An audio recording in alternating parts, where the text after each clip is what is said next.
O cérebro eletrônico comanda, manda e desmanda. É ele quem manda, mas ele não manda. Faz quase tudo, mas ele é mudo.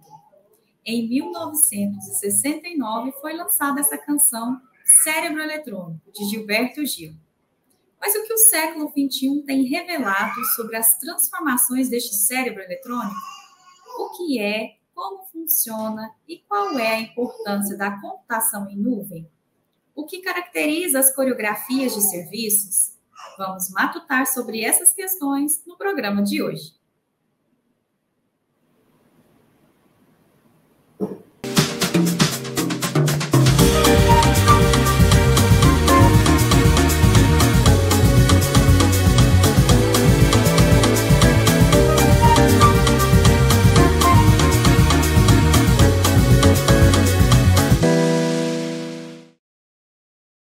Olá, eu sou Thalita Franco, apresentadora do programa Matutando. Uma mulher de pele branca, cabelos cacheados na altura dos ombros e de cor clara, tenho os olhos verdes, estou vestindo uma blusa na cor rosa com umas bolas brancas. Ao fundo eu tenho uma estante com livros e um armário na cor bege. E a intérprete de Libras que está aqui conosco hoje é a Simone Esteves, uma mulher branca de estatura baixa, cabelos escuros e curtos, usando óculos e blusa preta. E ao fundo, uma parede branca. E vamos matutar com o professor Rafael de Aquino Gomes sobre computação em nuvem e coreografias de serviços. O professor é doutor em ciência da computação. Está atuando como coordenador do mestrado profissional em tecnologia, gestão e sustentabilidade do IFG Campus Goiânia. E para saber mais e aprofundar a respeito dos estudos e pesquisas do professor Rafael, você pode acessar o QR Code que está aqui na tela com o seu currículo Lattes. Olá, professor Rafael, é um prazer enorme tê-lo aqui conosco no nosso Matutando de hoje. Seja muito bem-vindo. E, professor, o cérebro eletrônico continua mandando e desmandando, né, pelas múltiplas formas e desenvolvimentos tecnológicos. Podemos começar dialogando sobre o que é, como funciona e qual é a importância da computação em nuvem? Olá a todos, sou o professor Rafael Gomes, do IFG Campus Goiânia.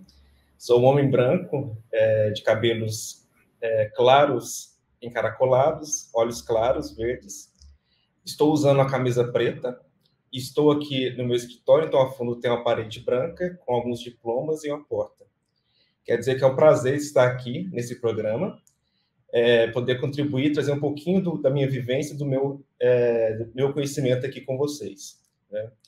Então, falar de nuvem é como falar hoje de internet, né? É impossível a gente não ter soluções de tecnologia que não envolvam nuvem.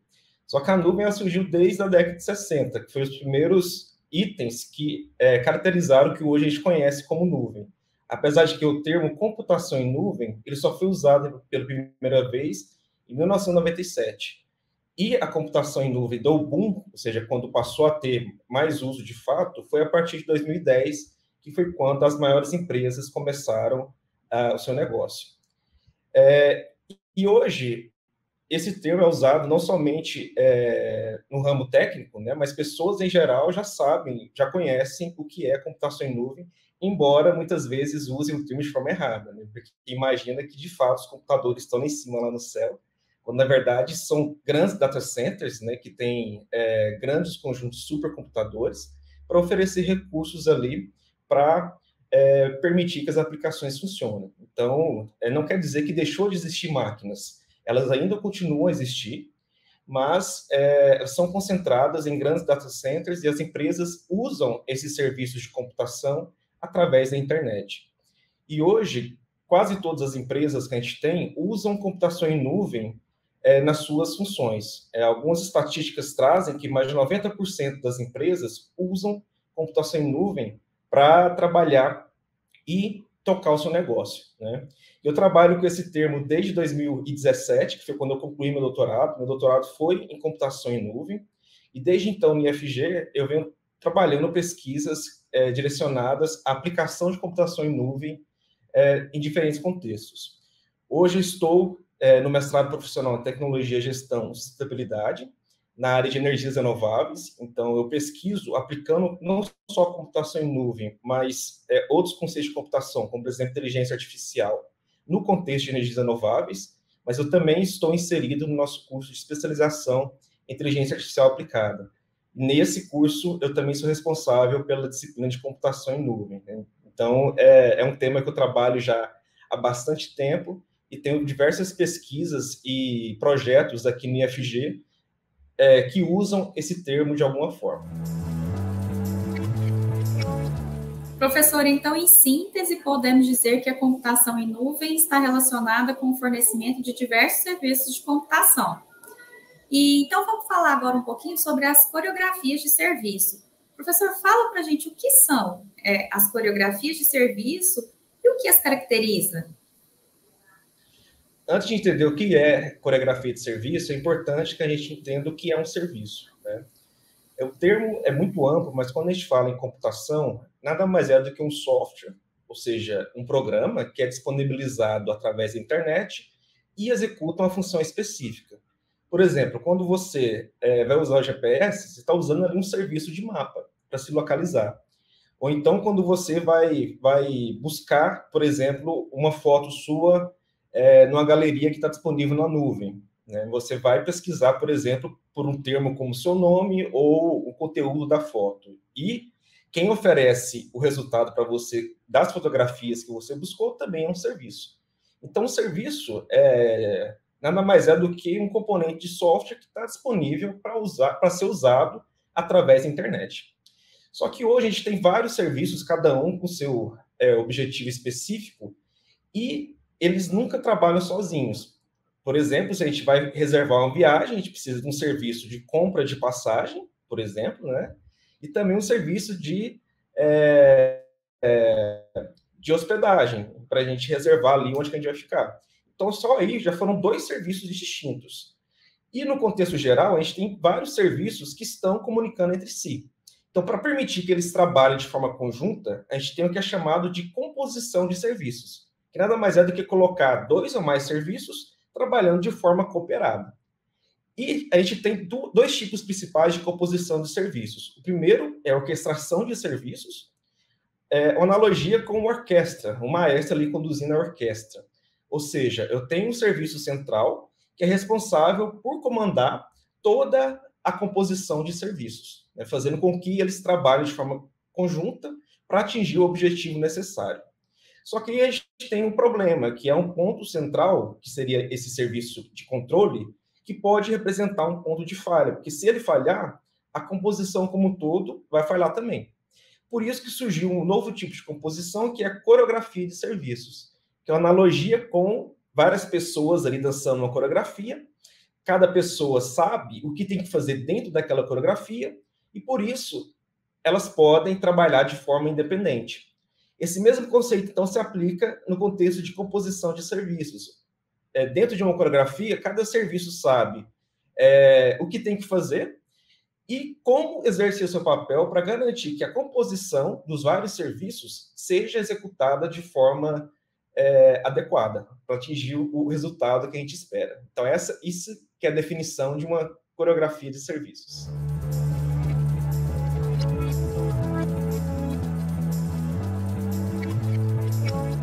Professor, e o que o século XXI tem revelado sobre as transformações deste cérebro eletrônico que comanda, manda e desmanda?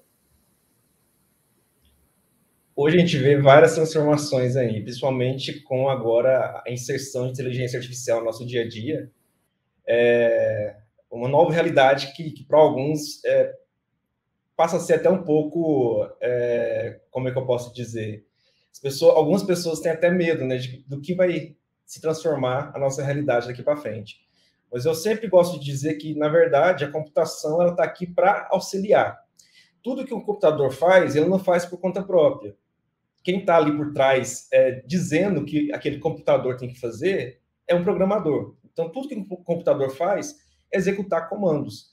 Então, não enxergo que essa realidade meio sombria de filme de ficção, de que as máquinas, de fato, vão mandar e dominar a humanidade de alguma forma, seja, de fato, uma ameaça, digamos assim, e que, de fato, se torne realidade, né? A computação e a tecnologia como um todo, ela avança cada vez mais, mas buscando resolver problemas, né? Então, a gente está aí usando a tecnologia para resolver problemas que a gente enfrenta no nosso dia a dia. Então, essa noção de que a gente vai substituir de alguma forma ou reduzir a ação humana de alguma forma por conta de computadores ou mesmo uso de nuvem, né? Vejo mais como algo de ficção científica, realmente. Então, acho que o cenário que a gente tem é melhorar cada vez mais. Muito interessante, professor Rafael. E nós estamos matutando e aprendendo hoje sobre a computação em nuvem, seus significados, usos e serviços. E nós vamos continuar esse diálogo no próximo bloco. Voltamos já já.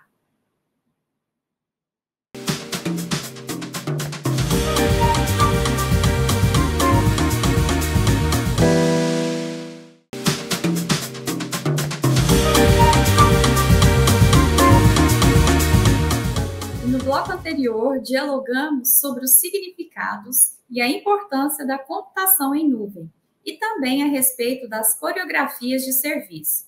Agora vamos dialogar com os estudantes do IFG através do quadro Que Ciência?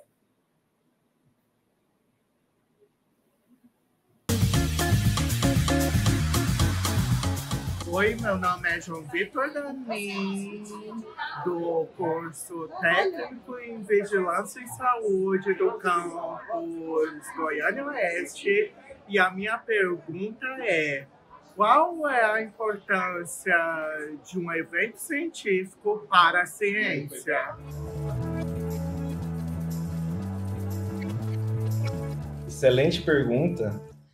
É no evento científico que a gente tem a oportunidade, primeiro, de conhecer os trabalhos de outras pessoas, né? Ver o que outros pesquisadores estão fazendo, mas também adquirir a habilidade da gente apresentar o nosso trabalho, né? Geralmente, quem está começando como pesquisador, alunos de iniciação científica, desculpa, mestrado ou doutorado, são nos eventos científicos que eles têm o primeiro contato em transmitir a pesquisa que eles desenvolvem para outras pessoas, né? Então, é uma oportunidade disso acontecer, mas, principalmente, a principal vantagem da gente realizar e participar de eventos científicos é a questão do network, ou seja, conhecer outros pesquisadores, aumentar a sua rede de contatos e, com isso, construir formas adicionais de fazer pesquisa, porque hoje a gente não faz pesquisa de forma isolada.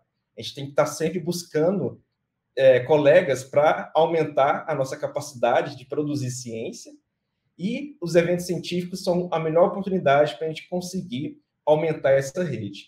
Então, são várias aí as vantagens que a gente tem e várias contribuições que a gente pode conseguir ao participar de um evento científico. Por isso que por isso que é tão importante isso dentro da ciência. E com a intenção de aprofundar os estudos e pesquisas sobre essa temática que a gente está dialogando hoje, professor, nós indicamos o Núcleo de Internet das Coisas e Sistemas de Computação, o NUCLIC, que é um laboratório de pesquisa e desenvolvimento da Universidade Federal do Ceará, focado em internet das coisas, inteligência artificial aplicada, computação em nuvem, Big Data e tecnologias emergentes em rede sem fio. E mais informações podem ser acessadas na página do laboratório no site da Universidade Federal do Ceará. E dando continuidade ao nosso diálogo, professor, há anos você vem desenvolvendo estudos e pesquisas relacionadas à computação em nuvem, como você já mencionou no início do nosso programa. E atualmente você está coordenando o projeto de extensão denominado Uso de Serviços em Nuvem para Auxiliar Empreendimentos Afetados pela Pandemia da Covid-19. Professor Rafael, qual é a função e a finalidade social desse projeto? Esse projeto é bem bacana. Na verdade, não é um projeto só meu, é um projeto inserido dentro do programa IF Mais Empreendedor Nacional. que é um programa que nasceu no IF Sul de Minas, primeiro como uma iniciativa do próprio IF Sul de Minas, para executar como projeto de extensão proposto por eles, mas como deu tão certo, o governo, através da CETEC, quis expandir isso para o cenário nacional.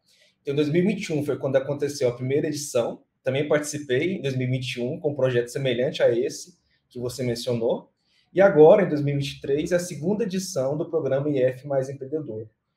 E o objetivo do programa é auxiliar empresas, né, de diversos setores a se recuperarem da pandemia da Covid-19. Né? Então, a primeira edição, que aconteceu em 2021, a gente estava no auge da pandemia, né? Mas como a gente teve resultados bem satisfatórios, o programa foi estendido para ser executado agora novamente em 2023. E a gente espera e já está vendo que vamos ter resultados tão satisfatórios quanto. Falando um pouquinho mais especificamente do meu projeto visa auxiliar empresas a criar a identidade delas na nuvem, ou seja, criar a identidade digital dessas empresas. Que muitas empresas, elas têm ali o produto a ser ofertado, ou então o serviço que elas desenvolvem, mas geralmente elas não conseguem comunicar isso de forma adequada, né? Muitas vezes a pessoa tem, por exemplo, a rede social pessoal misturado com profissional e acaba não atingindo os clientes de forma adequada. Então, esse projeto que eu coordeno visa criar essa imagem digital. A gente tem alunos, tanto do nível superior quanto aluno do EJA, né, aqui do Campus Goiânia, atuando nesse projeto. E, atualmente, a gente está auxiliando 6 empresas aqui do estado de Goiás a criar ou aumentar a identidade digital delas para atingir maiores clientes, né? Então, em 2021, a gente também conseguiu atender 6 empresas, né?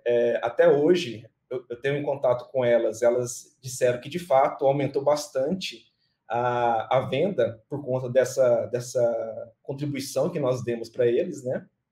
E a gente espera que os resultados com esse projeto desse ano também sejam semelhantes, né? Mas só reforçando que eu estou dentro, na verdade, de um ecossistema muito maior, que hoje esse programa IF Mais Empreendedor são 66 instituições da rede federal que estão participando, dentre elas o IFG. Então, a gente está aí dentro de um conjunto bem amplo de pessoas usando os alunos, né, para auxiliar micro e pequenos empreendedores. Professor, e você mencionou na sua fala sobre a internet das coisas. O que é isso? E como que funciona a internet das coisas? Se você puder trazer também para nós alguns exemplos. Certo.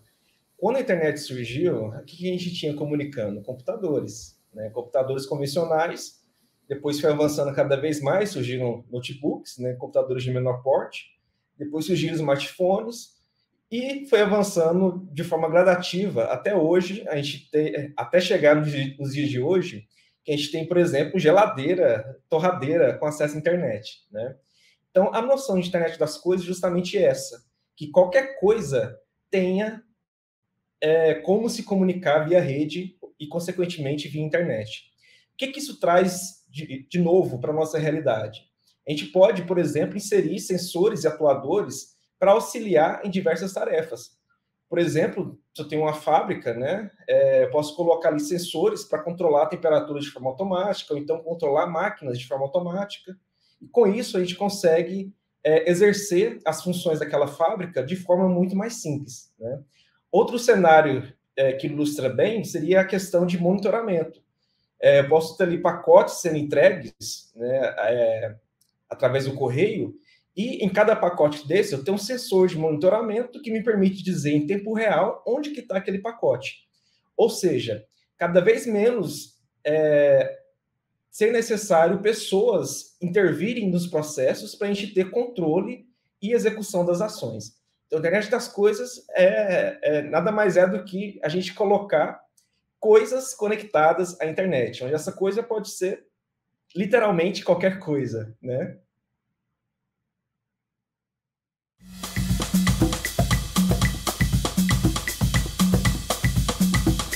Bom, e o nosso programa está caminhando para o fim.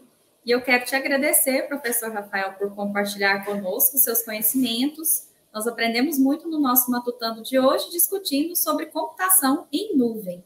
Mas antes de finalizar, nós temos o quadro Para Continuar Matutando, onde o nosso convidado faz uma indicação de uma produção cultural que aborda toda essa temática que nós dialogamos aqui hoje. Você poderia nos indicar, professor? Claro, é um prazer. Na verdade, hoje a gente vê nuvem em vários aspectos, né? Como eu falei, deixou de ser algo meramente técnico da área de computação, e a gente vê no dia a dia aí todo mundo falando, tá na nuvem, né? Como se já fosse algo que está inserido no nosso cotidiano. Mas para entender um pouco mais a tecnologia por trás disso, os conceitos teóricos por trás disso, eu recomendo um documentário bastante interessante chamado A Era dos Dados, que eles trazem de uma forma bem didática, né, explicações sobre tecnologias que permitem que a gente se relacione uns com os outros, né? Ou seja, a discussão de como a tecnologia auxilia as pessoas a se comunicarem, estarem relacionadas umas com as outras e com o universo, né? Então, é um documentário de 6 episódios. Eu recomendo que não só sobre computação em nuvem, mas ele explica diversos outros conceitos relacionados à tecnologia no nosso dia a dia. Então, fica aí a dica. E eu quero agradecer o convite para participar aqui. É sempre um prazer poder falar um pouquinho dos trabalhos que a gente desenvolve aqui no IFG, de como a ciência pode contribuir aí para auxiliar o dia a dia das pessoas. Espero que vocês tenham compreendido um pouco melhor o que é computação em nuvem, quando usar esse conceito aí no dia a dia. Espero que vocês, a partir desse programa, tenham compreendido um pouco mais o que de fato é esse conceito e também a questão de coreografia de serviços, né? Estou sempre aberto aqui no Campus Goiânia para quem quiser trocar uma conversa, falar a respeito. Como eu falei, as minhas pesquisas e projetos atuais sempre buscando aplicar computação em nuvem e outros elementos de tecnologia em problemas de outras áreas. Então, mesmo que você não seja de um curso de computação ou não trabalhe com computação, com certeza a gente pode aplicar a tecnologia para resolver um problema dentro da sua área. Então, fica aqui meu convite, quem quiser me procurar para conversar, para discutir, ou quiser saber um pouco mais, né? Vocês têm ali o meu contato, passou para vocês no início o Lattes, né? Então, vocês podem ter mais informação lá sobre os projetos que eu desenvolvo, e estou sempre aberto para a gente discutir sobre novos projetos e tudo mais que eu possa contribuir. Muito obrigado. E nós é que agradecemos mais uma vez, professor Rafael. Foi muito bom matutar e aprender com você no nosso programa de hoje. E nós agradecemos também o servidor da editora do IFG, Oliver Robson Mariano Rosa, pela indicação e proposição desse episódio. E por hoje é só. Siga as nossas redes sociais e continue acompanhando Matutando pela Ciência. Tchau, tchau!